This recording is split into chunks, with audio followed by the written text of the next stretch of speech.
Agradecemos os pronunciamentos da mesa de abertura e, neste momento, iniciaremos o primeiro painel, tendo como tema os projetos de lei sobre ação civil pública e as sugestões do Grupo de Trabalho do Ministério Público do Estado de São Paulo e do Instituto Brasileiro de Direito Processual. Convidamos o Dr. Felipe Bragantini de Lima, promotor de Justiça do Ministério Público do Estado de São Paulo, para recepcionar os expositores e mediar o painel. Bom dia a todos. Agradeço o convite da escola para mediar esse debate, aí, entre dois gigantes do processo coletivo, o Dr. Hugo Nigro Mazzilli, o professor Kazuo Watanabe, e com a presença dos deputados Paulo Teixeira e Henrico Mizassi. Agradeço ao Dr. Mário Sarrubo pela dedicação como que vem conduzindo a Procuradoria-Geral, fortalecendo os instrumentos de atuação do Ministério Público em prol da nossa sociedade. Agradeço o Dr. Paulo Sérgio Oliveira Costa, diretor da escola, e toda a sua assessoria, que tem sabido aproveitar o momento de pandemia e modernizando e democratizando o ensino da escola. Agradeço a participação dos deputados Paulo Teixeira, o deputado dos Códigos, deputado relator do Código de Processo Civil, que aperfeiçoou o nosso sistema de justiça civil e agora tem tido uma grande iniciativa em propor a modernização da Lei de Ação Civil Pública. Ao deputado Henrico Mizassi, quero agradecer aqui, eu tive um contato breve com Vossa Excelência me respondeu prontamente quando um colega me passou o seu telefone e demonstrou sempre um parlamentar aberto ao diálogo, aberto ao debate e em busca do bem comum. Agradeço a presença de Vossa Excelência também para poder ouvir e discutir com o Ministério Público os projetos de lei de ação civil pública.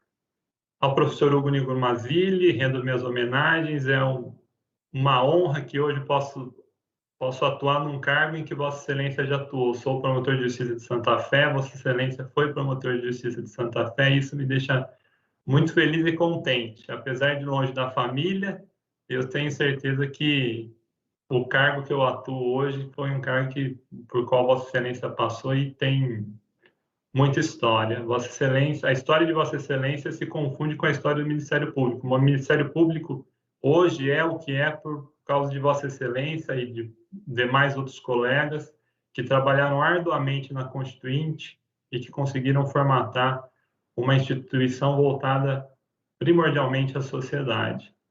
Agradeço também ao professor Kazuo Watanabe, cuja história também acadêmica confunde-se com a história do processo coletivo e com o processo civil brasileiro. Vossa Excelência é um dos grandes artífices de todas as reformas pelo qual o processo civil brasileiro passou. Agradeço também aos nossos intérpretes de Libras, da Secretaria Municipal da Pessoa com Deficiência, que participando desse evento, democratizam o ensino às pessoas portadoras de deficiência. Sem mais delongas, eu passo a palavra ao professor Hugo, que com certeza tem muito mais experiência e tem muito mais a acrescentar. Excelentíssimo senhor, doutor Mário Sarrubo, digníssimo Procurador-Geral de Justiça do Ministério Público de São Paulo. Minha saudação inicial ao deputado federal Paulo Teixeira, cuja intensa atuação na Câmara dos Deputados é de todos nós bem conhecida, denotando grande sensibilidade social e preocupação com interesses coletivos, certamente oriunda de sua formação acadêmica na USP. É um parlamentar que, sobretudo, se tem mostrado plenamente sensível, seja ao participar de diversos encontros com a sociedade civil e com o Ministério Público, a respeito desse e de outros assuntos, seja ao substituir seu próprio projeto originário de lei de ação civil pública por outro que ele próprio reconheceu ter melhor alcance social. Minha saudação ao deputado federal Henrico Mizassi, também de sólida formação jurídica e bacharelado pela USP, com mestrado pela Universidade Federal do Rio Grande do Sul. Sua página, deputado, na Câmara, nos mostra uma rica produção de projetos de cunho ambiental, bem como sua preocupação constante com o patrimônio histórico e cultural, entre outras proposições de relevante caráter jurídico. Minha saudação ao estimado professor Kazuo Watanabe, ilustre jurisconsulto do país, um dos autores do projeto originário que desencadeou no Brasil todo o processo legislativo que levou à edição da atual Lei da Ação Civil Pública. Minha saudação ao Dr. Paulo Sérgio Oliveira e Costa, digníssimo diretor da nossa Escola Superior do Ministério Público de São Paulo. Minha saudação ao eminente doutrinador, Dr. Ricardo de Barros Leonel, que neste ato representa o douto Instituto Brasileiro de Direito Processual. Minha saudação ao mediador deste encontro, Dr. Felipe Bragantino de Lima, colega de Ministério Público, que hoje é promotor de Justiça de Santa Fé do Sul, justamente a mesma bonita e ensolarada cidade onde eu também um dia, no já remoto ano de 1977, tive a felicidade de ali começar toda a minha carreira. Prezados membros do Ministério Público, minhas senhoras, meus senhores, e aqueles que nos ouvem e nos assistem pela internet. Eu acompanhei o desenvolvimento e a aplicação da tutela coletiva em nosso país desde seu nascedor, primeiro participando e discutindo nos seminários de grupos de estudos de 1983, quando Antônio Augusto Camargo Ferraz, Edson Milaré e Nelson Neri apresentaram o seu projeto de lei da ação civil pública, que consistia no aprimoramento de um projeto pioneiro, anterior, portanto, de Ada Grinover, Cândido Dinamarco, Kazu Watanabe e Valdemar Maris de Oliveira Júnior. Depois participei com Antônio Augusto e Edson na preparação do ofício que a CONAMP dirigiu ao presidente da República, defendendo a sanção e não o veto ao projeto da Lei da Ação Civil Pública. A seguir, já trabalhei na aplicação da Lei da Ação Civil Pública desde os primeiros casos concretos, seja integrando a equipe de promotores que oficiou na ação civil pública referente ao desastre ecológico de Cubatão, seja na orientação ao promotor de justiça local a propósito da execução do famoso caso da passarinhada do Embu, ambos episódios da década de 80. Aliás, logo que entrou em vigor a Lei da Ação Civil Pública, ainda tive a honra de ser palestrante no Encontro de Juristas do Rio Grande do Sul.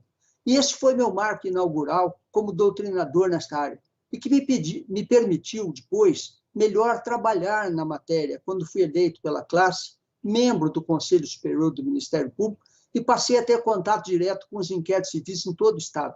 E também quando propus a criação das primeiras súmulas de entendimento do Ministério Público Paulista sobre as questões de interesse difuso. Por que disse isso a respeito da minha atividade? Simplesmente para mostrar aos senhores que a minha atuação e a minha preocupação nesta matéria tem sido constante há várias décadas. Por isso, acompanhei com grande interesse, mas também com imensa preocupação, o surgimento, ainda no ano passado, de 2 projetos de lei no Congresso que visam a revogação da Lei da Ação Civil Pública e sua substituição por textos totalmente novos. Mas o que mais me preocupou foi o PL 4778, oriundo do Conselho Nacional de Justiça e que foi apresentado pelo deputado Marcos Pereira, do Partido Republicano. Esse projeto, com todo respeito, não só não corrige os poucos erros e falhas da legislação atual, como ainda gratuitamente lhe acrescenta muitos outros. Sem a preocupação de aqui entrar em muitas minúcias, pois não é nem hora nem lugar para isso, aponto apenas alguns exemplos. Este projeto limita grandemente a iniciativa das associações civis. Em vez de fortalecer as ONGs, o que seria a tendência do direito moderno, esse projeto restringe e cria limites praticamente intransponíveis para a sua atuação em juízo. Enquanto a lei atual as isenta de custas e despesas processuais, o PL 4778 começa por delas exigir capacidade financeira, inclusive para arcar com despesas da ação civil pública, quando a legislação atual as dispensa. Em vez de se contentar esse projeto, como a lei vigente o faz, com requisitos básicos de representatividade adequada, que serão apreciados a justo critério do juiz, o projeto acaba por lhes exigir experiência anterior, quadro de especialistas. Ora, se a intenção é coibir demandas irresponsáveis de associações civis, a legislação atual já dá a melhor resposta, com severas penas de litigância de má-fé. Esse projeto ainda impede a tutela provisória antes do reconhecimento judicial da representatividade adequada das ONGs, o que dificulta e até impossibilita a defesa mais eficiente do interesse tutelado em situações de emergência. O projeto obriga o autor a desistir da ação individual, quando a lei atual se contenta mais razoavelmente com a suspensão da sua ação, o que é muito mais seguro e producente. O projeto cria uma forma de competência para a ação coletiva no foro da capital do Estado, quando nem sempre essa é a solução mais conveniente para danos mais regionais. O projeto amplia a coisa julgada da improcedência em prejuízo do grupo lesado. Diz que a ação coletiva não interrompe a prescrição de ações individuais, o que obriga os indivíduos a entrar com milhões de ações individuais para interromper a prescrição. O projeto impõe remessa desnecessária aos tribunais, mesmo em casos desnecessários.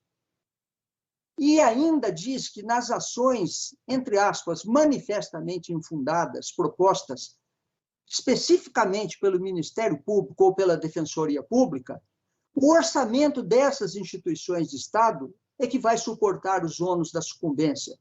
Isso vai gerar discussões intermináveis, onerar indevidamente o orçamento do Ministério Público, da Defensoria Pública, que não se destinam a essas despesas, e, no fundo, o condenado acaba sendo o próprio Estado. O projeto nada fala sobre o inquérito civil, exceto para dizer que dele nada se aproveita, salvo se a prova foi obtida com autorização judicial e sob o contraditório. Ora, a jurisprudência de dezenas de anos, que já se reportava ao inquérito policial, já tinha entendido pacificamente que os elementos de convicção colhidos na fase extrajudicial não bastam, evidentemente, por si sós para nenhuma condenação judicial. Contudo, devem ser levados em conta dentro do concerto instrutório, desde que harmônicos com provas judiciais de maior hierarquia. É verdade que pouco depois, ou melhor, até pela precedência temporal, o deputado Paulo Teixeira, do Partido dos Trabalhadores, apresentou o projeto PL 4778 no ano passado. A intenção do deputado, ele nos disse isto, foi correr com o tempo para poder, tendo apresentado o projeto em primeiro lugar, ter precedência com relação aos projetos subsequentes, o que foi uma estratégia louvável. Sem dúvida, esse segundo projeto, que na verdade é o primeiro, é o segundo aqui na minha abordagem, mas no tempo ele é o primeiro, ele é melhor, pois corrige diversos erros do projeto anterior. Por exemplo, admite a suspensão expressa da prescrição de ações individuais, da disciplina ao inquérito civil, mas mesmo assim ele ainda apresenta diversos problemas. Ele tem até mesmo alguns pontos questionáveis, ou até, eu diria, ousaria ponderar, que são até prejudiciais à tutela coletiva. Ele cria uma ação coletiva passiva, que me parece questionável, que nós tenhamos uma ação civil para defender o grupo, vá lá. Mas criar uma ação para fazer coisa julgada contra o grupo já é algo mais controvertido. Ele também exige capacidade financeira das associações para comparecerem em juízo, burocratiza o ajuizamento de ação civil pública, exigindo que o autor da ação civil pública previamente apresente uma certidão de inexistência de outra ação civil pública com o mesmo pedido, causa de pedido e partes. Ora, a eventual litispendência é mais matéria a ser alegada pela defesa do que pelo autor. Até porque a exigência de uma certidão prévia vai pôr na mão de funcionários do Conselho Nacional de Justiça a própria agilidade da prestação da medida jurisdicional em caso de urgência. Esse projeto também diz que a tutela provisória só pode ser concedida após a audiência do respectivo representante judicial do órgão público. A intenção é boa, mas pode inviabilizar a tutela de emergência. O projeto impõe coisa julgada erga omnes, mesmo em caso de insuficiência de provas, abandonando, de certa forma, a proveitosa experiência da ação popular no nosso país e da própria lei da ação civil pública em vigor. O projeto cria um termo de ajuste de conduta que poderá ter por objeto a interpretação do direito para o caso concreto, gerando efeitos, na prática, como se fosse uma ação direta de inconstitucionalidade ou uma súmula vinculante para o caso concreto, com consequências potencialmente perigosas por causa da validade em todo o território nacional. O projeto ainda dá efeito de coisa julgada ao termo de ajuste de conduta, repetindo a superada redação do artigo 1030 do Código Civil de 1916, matéria já muito revogada. A melhor doutrina, com apoio na jurisprudência dos mais altos tribunais, já demonstrou que, na verdade, o termo de ajuste de conduta, ainda que homologado em juízo, é um ato jurídico negocial e se rescinde por erro, dolo, fraude, coação, simulação, e não pelos motivos de rescisão de uma verdadeira ação rescisória. Mas, apesar de todos esses problemas do PL 4778, quero, porém, destacar a grandeza do deputado Paulo Teixeira, que participou no último dia 25 de março de uma reunião aqui no Ministério Público Paulista com membros do grupo de trabalho da Procuradoria-Geral para discutir os projetos. E nessa reunião, Sua Excelência demonstrou não só total abertura de espírito, como sua integral compreensão do alcance social da Lei da Ação Civil Pública, pois fez questão de se dispor a aprimorar o seu próprio projeto, pois ele bem sabe que essa lei instrumentaliza a sociedade civil para a defesa de grupos, classes ou categorias de pessoas, garantindo-lhes o único meio de eficaz acesso à justiça. Assim, não foi surpresa para nós, e sim um grande alento, como já dissemos, quando o deputado Paulo Teixeira, embora mantendo o seu projeto 4778 para não perder o seu protagonismo e o seu caráter aglutinador dos projetos subsequentes, ele mesmo mostrou sua inteira compreensão do caráter social da Lei da Ação Civil Pública como o único meio eficaz de acesso à justiça para grupos, classes ou categorias de pessoas, inclusive as entidades não governamentais. Assim, o deputado Paulo Teixeira já apresentou um substitutivo ao seu próprio projeto, este último novo PL 1641, preparado, agora sim, por uma qualificada origem que foi o IBDP, Instituto Brasileiro de Direito Público, composto por notáveis professores e juristas. Por sua vez, este projeto, 1641, tem seus méritos, mantém conquistas importantes da legislação atual, há muito consagradas pela doutrina e jurisprudência, como a expressa e proveitosa distinção entre as categorias de interesses transindividuais. Ele impede o uso da ação civil pública como sucedâneo da ação direta de inconstitucionalidade, melhora a disciplina da competência, limita os casos de reexame necessário às hipóteses mais adequadas, dá melhor tratamento à coisa julgada, distingue bem as ações por substituição e aquelas por representações das associações civis, distingue o que é a inversão do ônus da prova e a questão do seu mero custeio. Mas, apesar de todas essas qualidades, estou certo de que o nobre deputado Paulo Teixeira ainda aceitará sugestões para um ou outro ponto em que esse último projeto ainda possa merecer aprimoramento. Em conclusão, senhores deputados, prezados colegas de Ministério Público, nós confiamos plenamente no discernimento, especialmente dos deputados Paulo Teixeira e Henrico Mizasi, na sua preocupação social. Os senhores terão todo o respaldo e apoio, não só dos mais elevados e éticos meios jurídicos, mas também, e sobretudo, da população, que é a destinatária final da tutela coletiva. Ao senhor deputado Henrico Mizasi, especialmente como relator dos projetos, fica colocada uma ponderação para reflexão.